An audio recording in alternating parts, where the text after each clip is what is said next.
900 millions budget Touba Mbacké nag maa ngi ko jëlee ci 600 millions 2010 tey yóbbu nañ ko à 9 milliards yaakaar naa ne incha allah dana dem 10 milliards parce que maa ngi yaakaar excédent budget de 1 milliard ça fait 10 milliards yaakaar naa ne danañ ci def loolu nag su amee damay remercier président commission finance d'abord remercier directeur administratif muy DAF Moustapha Dieng ak l'ensemble des conseils municipal bi techniciens yi ak secrétaire municipal bi ak l'ensemble des conseils yi nga xam ne ñu ngi ci jàpp ci liggéey bi guddi ak bëccëg suba ngoon di remercier waa ARD ak waa ADM yi nga xam ne ñu ngi ñuy encadré di ñu accompagner ci liggéey bi nga xam ne ñoom la ñu ànd ak PACASEN ngir ñu mën a bénéficier wu ci PACASEN ba mën a suñu budget mën a agsi fii waaye di fas yéene di góorgóorlu ba balaa PACASEN a dem Touba dinañ am revenir boo xam ne bu PACASEN demee li ñuy daan jëlee ci PACASEN ñu mën koo amal ci dëkk bi loolu moo tax ma def renforcer recouvrement bi jënd 25 moto 15 tricycle ak recruter ay nit jox ko payeur ngir que ñu mën di def recouvrement bu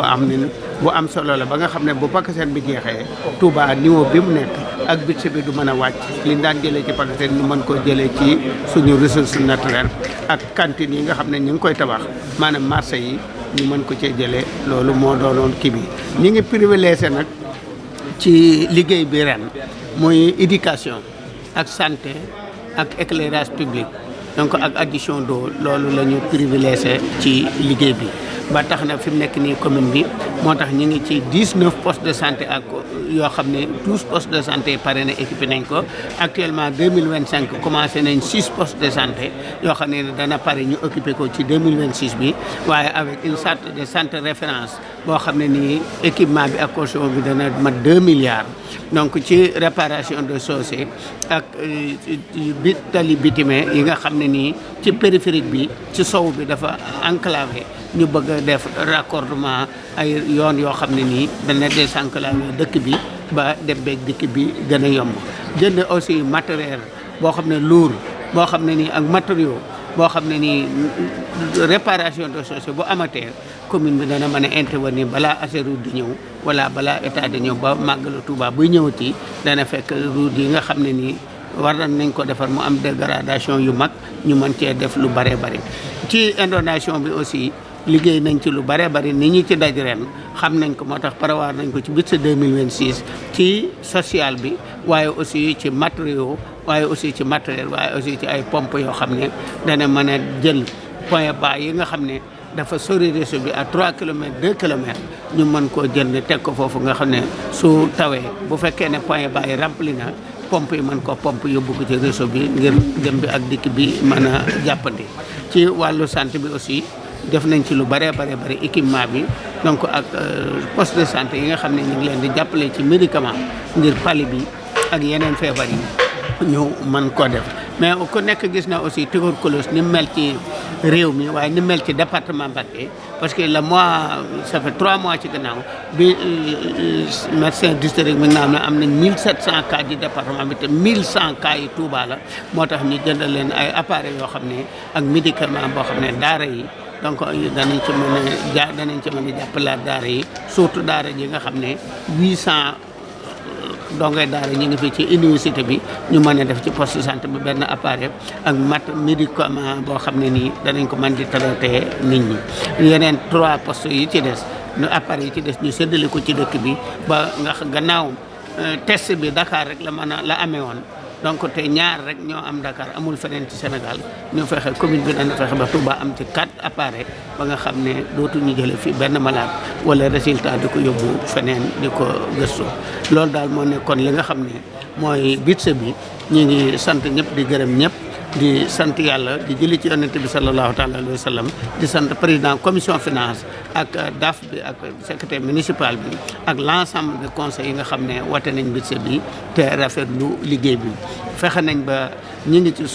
suñuy compétence rek mooy fexe ba culture bi ak aaday dëkk bi ak ndigal li ñu respecté ko waaye respecté texte yi ak loi yi ak décret yi nga xam ne moom la réew mi doxee ba Touba du porter préjudice ci réew mi waaye aussi suñu culture ak suñu aada ak ndigal yi ñu jàpp ko ba dara du ci ni ko sëñ bi bëggee ñu defee ko noonu. ñu ngi remercier ñëpp nag di remercier sous-préfet di remercier père di remercier mboolem invité yi nga xam ne ñëwoon nañ ci bitse bi waaye di remercier presse bi ñëpp góor ak jigéen mag ak ndaw yàlla nañ ko teewal na ngeen def. soo ñu ko baale maye rek établissement public local bi ngeen ci bëgg a fas yéene naka lay tëddee. waaw xam nga loolu de établissement bi dafa yaatu ñun dañoo jënd matériel lourd boo xam ne nii dañuy mën di intervenir ci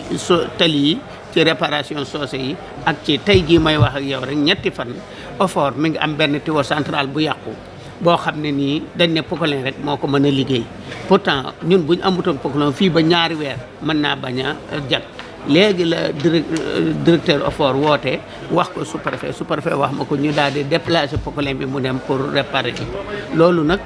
Touba li mu soxla actuellement ci nga xam ne bu nekkoon ay commune juróom benn commune lay nekk mu nekk benn commune di nekk 24 kilomètres yoo xam ne nii surface donc bu fekkente ne bi amuñu ay véhicules d'intervention tout commune bi mënuñ cee dem de lu ñëw ñu xaar ci état bi defe naa ne population bi danañ dund lu méttee métti looloo tax ci matériel lourd ci ñu doon wax conseil bi nañu ko watee ngir que ñu mën a teg ay schéma yoo xam ne donc ak projet yoo xam ne bu ñu amatee problème danañu mën a intervenir maanaam ci lu mu gën a gaawee ndax man économiste la gis naa bi nga xamee ne nii ñi ngi daan lancé bu màggal ak Touba ñëwee wala màggal yeneen yi ci des dañ daa wut def marché vidange jox ko ay transporteur ñu dem di ko liggéey an mu nekk daanañ ci def 90 millions 100 millions bi ñu jëndee ñun suñuy édercleur muy dem léegi amatuñu loolu yëpp comme oto yi ñoo koy liggéey ñaari at rek la oto yi dox amortir muy li nga xam ne buñ ko doon joxee marché loolu lay def kasaalika ci loolu dafa bari liggéey yoo xam ne commune bi war na ko mën a liggéey maanaam du ci xaar état liggéey ko te du moyen de coût la war a nekk ci moom mais suñu ko tegee defee ci ay marché dana coûter commune bi lu bari au moins dina yàgg te war nañ ko mën a liggéey ci benn semaine ñaari semaine jàll ci leneen loolu moo tax ñu jubli ci loolu ak sëriñ bi toujours dafa bëgg lépp loo xam ne nii yittey dëkk bi la ñun ñu def ci liñ man moom mu def ci liñ man ñu door di xaar état mu ñëw di def ci liñ man waaye toog dara yàqu ñu toog 3 mois 6 mois 8 mois wala 1 an di xaar donc loolu daal sëriñ bi ne dafa bëgg mu jeex ci moo tax mu ne nañuy jàpp ci liggéey bi di jéem a am suñu autonome ci liggéey ba nga xam ne lu ñu soxla danañ ko mën a fajal suñu bopp kuñ da teewul nag ñu ngi xaar état parce que assainissement ak eau ak lépp loolu état la war ak waar yi waaye aussi ndimbal na ci fekk loxol borom te Touba dafa war a nekk spécial dafa war a nekk référence maanaam ci l'ensemble des communes yi loolu moo tax ñu góorgóorlu ci loolu rek ngir jàppale ci état gàttandu état waaye jàppale population bi waaye ci lépp ci ndigalal sëñ bi. Je suis président de la commission chargée des finances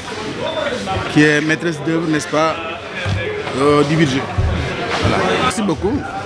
Comme vous le savez, ce matin, nous avons procédé au vote du budget 2026 qui s'élève à un montant de 8 milliards 976 millions 766 251 francs CFA. Donc ça a nécessité vraiment beaucoup d'efforts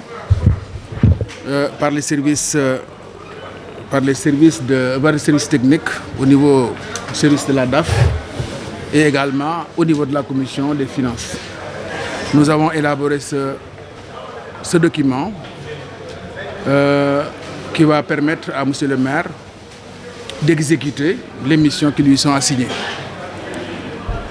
Donc, il ne sera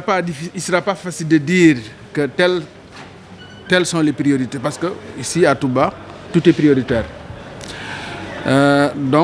Mais nous allons nous attaquer au véritable problème qui préoccupe la population. Donc, parce que notre souci, nous, c'est de faire en sorte que les préoccupations exprimées par les populations soient prises en compte. C'est ce qui motive notre travail, c'est ce qui nous motive, c'est ce qui nous fait travailler. Voilà en quelques mots ce que je pourrais dire sur votre question concernant les priorités qui s'adressent devant nous. vous avez piloté l'élaboration du budget. Vous y avez inclus l'établissement public local. Quelle serait son utilité ici? Donc je crois que l'établissement public local dont nous avons voté l'autorisation, donc maintenant il appartient au maire de définir les contours à travers un arrêté qui sera probablement pris en collaboration avec des techniciens, avec des juristes, avec des autorités administratives, en tout cas pour le mettre en œuvre. Alors c'est un établissement très très très important parce que ça va nous permettre de nous attaquer à des travaux, notamment la réparation des chaussées et des travaux publics qui se dressent devant nous. Parce que vous savez, avec l'hivernage, pratiquement toutes les routes sont dégradées. Il va falloir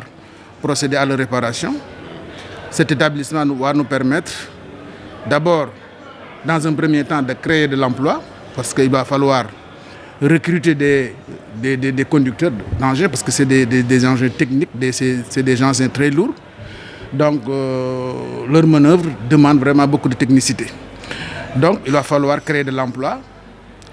Ensuite, ça va nous permettre de réduire les temps d'intervention, parce que, vous savez, donc si, en tout cas pour réparer un nid de poule, par exemple, il fallait lancer un marché, soit une DRP restreinte ou une BRT ouverte, ou bien un appel d'offres. Alors, ça demandait beaucoup de temps, beaucoup de lenteur administrative, ce qui fait qu'à la fin, nous accusons beaucoup de retard. Alors, cet établissement, s'il est mis en place, va nous permettre de réduire le temps d'intervention, d'être beaucoup plus efficace, de bien déterminer nos priorités, pour en tout cas venir en aide à la population qui en a fortement besoin. Voilà donc en quelques mots l'importance que revêt la création de cet établissement public local.